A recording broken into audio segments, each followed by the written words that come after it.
Stir yourself, Patsy, my boy, and get your school books together. It's near 8:30, Mrs. Murphy warned, looking up from the foaming tub in the kitchen where she was washing, and over to the boy by the window. I know it, Mother. Haven't I been watching the clock ever since 7, and wishing the hands would stand still? He answered with a frown that seemed quite out of place on his merry, freckled face. Why, Patsy, lad!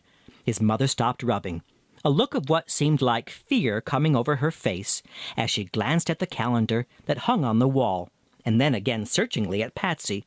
What should you be dreading school for today, with you at the head of your class, and the teacher telling me you'll pass with honors into the next?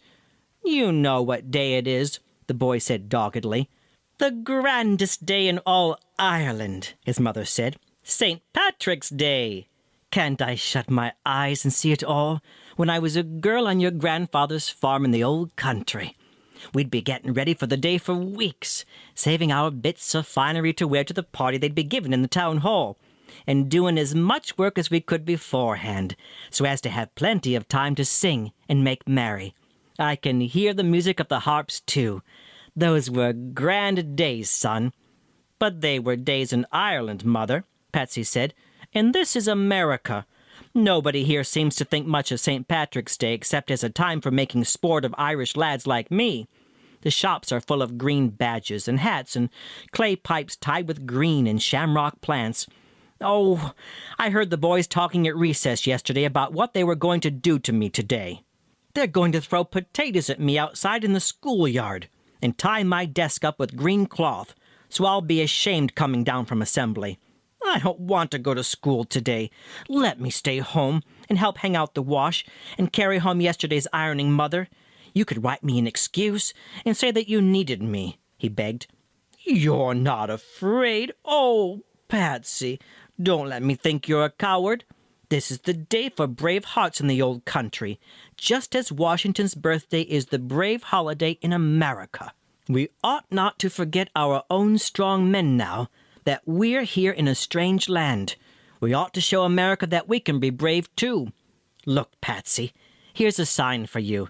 There's no shamrock in any shop in town like ours. Mrs. Murphy went over to the window and broke off a sprig from the pot of green there, then pinning it to the boy's jacket. Wear it, Patsy, she begged, for a mark of your Irish pluck, and go along to school like a fine son of Erin, who's not afraid of a thing in the world. It seemed as if the tiny green leaves worked a sudden charm in Patsy's heart. He straightened a bit. A merry smile came over his sober face, and he put his hand on his mother's bent shoulder. All right, he assented.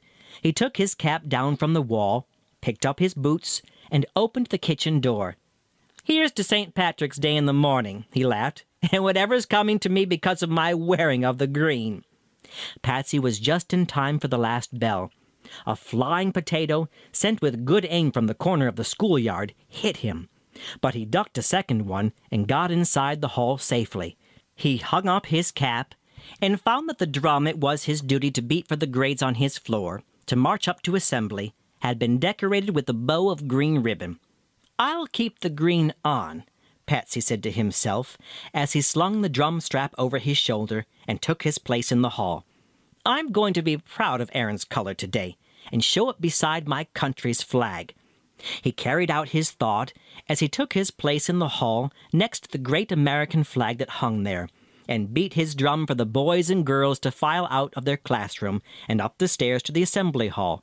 In spite of the rule against whispering, there were murmurs of ridicule as the long lines passed Patsy. The boys had thought that he would, of course, strip the green off his drum. Instead, he was displaying it with evident pride. They snickered, and the girls giggled openly, but Patsy paid not the slightest attention to them. He did not stop drumming until all had gone upstairs. Then he followed, leaving his drum at the door of the assembly room ready for the end of the exercises. Ordinarily, the assembly period, with its readings, singing, and address by the school principal, seemed long to Patsy. He was always anxious to have it over, so that he could get down to his classroom and the lessons of which he was so fond. But today, the period seemed to pass too quickly.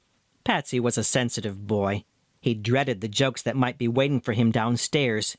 He wished that the principal would touch upon the meaning of the day and make the boys and girls feel, as his mother had made him feel, the glory of old Ireland's old patriotism. But other matters had to be spoken of, and before Patsy realized it, they were singing the last verse of America, and he slipped out to get his drum to be ready by the instant that they struck the last note. As he did so, he noticed that the corner of the hall where he stood smelled of smoke. The janitors built a fresh fire, he thought. The day's very cold and windy. As he took up his drumsticks, he saw a gray cloud sifting out of the cracks in the wall where the chimney was. The flue was dusty, I guess, he explained to himself. But as the well-drilled line of grades marched out of the assembly room and began going down the stairs, Patsy realized that it was neither the odor of a freshly built fire that he smelled or dust that he saw. The March winds had fanned the defective flue into a flame. The schoolhouse was on fire. Patsy stood in the heat and smoke of it, and he knew that he must stay there until every boy and girl was safely downstairs. They mustn't know, he said to himself. The teachers have gone down by the back staircase, and as soon as they find out about the fire, they can open the doors and let the classes right out. I'll beat faster gradually, so the kids won't know that it's the fire drill march all at once. That would scare them, and they might run down the stairs, because the bell didn't ring for fire drill.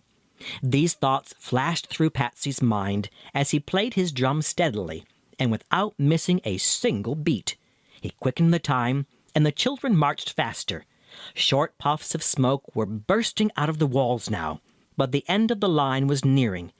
It was made up of the grammar grade boys who had discovered the fire, but were keeping their places well in line, realizing the danger of a panic. Other thoughts began to crowd themselves now upon Patsy. The smoke had begun to choke him, and a sudden licking flame had scorched his hand. He beat on, but he felt dazed, and it seemed to him as if the scene were changing. The line passing down the stairs seemed to him an army of soldiers tramping between green fields. He could hear the sound of harps, as his mother had said that she had heard them, and he was warm with the sun of Ireland's bright skies shining down on him as he led his line of troops. He heard a voice that seemed to come from a very long distance speaking to him. "St. Patrick's Day in the morning, the day of brave hearts. Here's shamrock for a sign. Look, Patsy." Well, the last of a real voice anyway. Patsy opened his eyes with a great effort and found himself out in the schoolyard, in the arms of a big Irish fireman. The man touched the bit of shamrock, withered by the heat now, but still pinned to Patsy's coat. A crowd of kind, admiring schoolmates and teachers surrounded them, and the fireman spoke again. "That's it. Look up, my lad. You're all right. You drummed the lads and lasses out in safety, and the fire's out now, with very little damage. You're a plucky boy. Here's shamrock for a sign, on this day of brave hearts." It was quite true. One of the teachers had discovered the source of the fire in the chimney, and had sent in an alarm. Half of the children had not known of it until the principal had met them at the foot of the stairs and led them out into the yard. The worst of it, heat and smoke combined, had been in the corner of the upper hall where Patsy had stuck to his post, and drummed until the last boy was downstairs, and he himself had to be carried down by a fireman, where the pure air revived him. He felt as fresh as ever when he heard the rousing cheers they gave him. "Then they gave me the drum again," he told his mother proudly, as they sat together at supper that night. "It was trimmed up with green, you know, still. And the music teacher took his pitch pipe out of his pocket and gave the key, and we all sang 'The Wearing of the Green' out there in the schoolyard, and I played the drum for them. Wasn't it fine how they carried me home down the street? Just as if I was a hero coming from the war, Mother." "And why shouldn't they, lad?" Mrs. Murphy said with a twinkle in her eye. "Aren't you Irish, Patsy? And wasn't it St. Patrick's Day in the morning? Now have another potato, son. There's nothing like a hot potato, unless it's a little sprig of shamrock, for putting a brave heart into one."